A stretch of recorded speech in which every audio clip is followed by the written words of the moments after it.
but your value did not go up, your taxes did not go up as high as they might have gone if the city administration had been as efficient and more forward-looking as they are.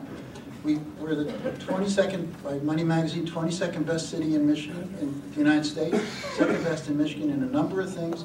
They did not give us that award. Money Magazine did not give the city that award for being spendthrifts. They gave it to us because we're efficient and there's a great quality of life. But the combination is the winner. And by the way, West Bloomfield at the moment is going through a summer millage, and every council member is out knocking on door to door. Well, I think everybody's warmed up now. I think a little clapping on each side. Why don't we do an open forum right now? And where the whole purpose of open forum is to let the other side question each other in a calm way, with the audience, of course, corresponding and controlling its enthusiasm, of course. Okay, why don't we pick up on the scare tactic that I heard mentioned. We'll throw it to the yes team. Is this a scare tactic that we are threatening the closure of the library, community center, etc.? Scare tactic, yes team, yes or no? Absolutely not. If you look at the numbers, and if you believe the projections from the county, we don't have a choice. There is, at the present time, a situation where if they weren't doing, even 1.9 is not enough. They have bids out at the moment to privatize the engineering department, the building department, to regionalize the assessing department. They're going to let 60 people go, even if the millage passes. So let me ask you this: this is how this game is played, though. Is 1.9 is not enough? Does that mean that will we see a possibility of another millage increase in the future? No. What it means is they have to get better and reinvent the way we provide services, because we can't survive with business as usual at 1.9. But no team, 1.9 though, I mean that's a start, isn't it? Obviously it's not going to take care of the whole deficit, but we've got to do something. Why isn't this? And it's only up to 1.9. There's no guarantee. It could be 0. Isn't that true?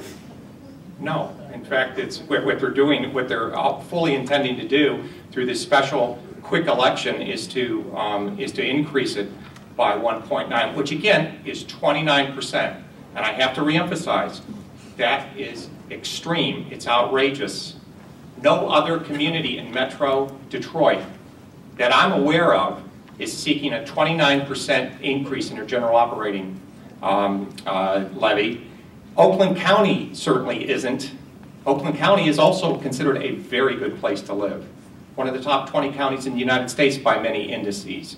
So this is truly extreme. Anybody want to just jump in on that? Extreme? Well, I don't understand how we couldn't have predicted this 6 years ago, and yet we are counting on Mr. Szerlag's predictions for the next 6 years, and we're supposed to suspect that they're sound, even though he couldn't have predicted this 6 years ago and couldn't have cut the budget and managed better. So what is it? Can we trust the predictions, or can we not? Well, do you agree with the numbers that there's a $22 million deficit in the budget for this year? Do you agree with those numbers? I have no basis for the understanding of what the dollar amount is for the budget. No. John, is that a legitimate number? Am I allowed to participate in the forum? Now you are. Yes, you are. Absolutely. Good.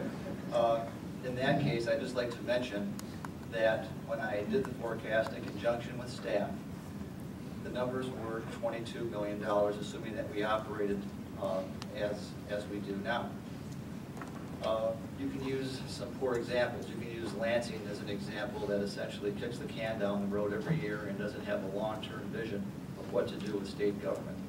In Lansing and also in some communities, some people say that the only solution to solving the problems that we have to deliver services is to raise taxes. That's one facet of society. Another facet of society is to say, whatever you do, don't raise taxes, just cut the budget again and again and match your declining revenue line.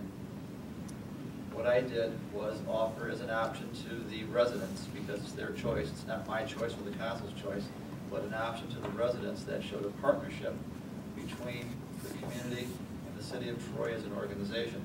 And that partnership indicates that we're not going to do business as usual. Speak louder. Speak louder. Okay, can't hear.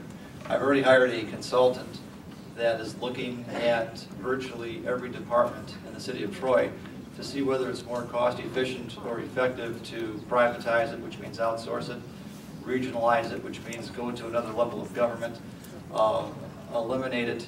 My personal favorite is to consolidate it. Now, am I? Well, anybody can interrupt. Jack, I know you've got a look on your face like he's from Mars here, but I understand the advocacy that's permitted on the part of the city manager. Okay, this is supposed to be a citizens forum. It's not. This is not a situation where the taxpayer should be supporting advocacy by city-paid employees. Now, let me say this: if 29% increase in the taxes is not kicking the can down the road, I don't know what is.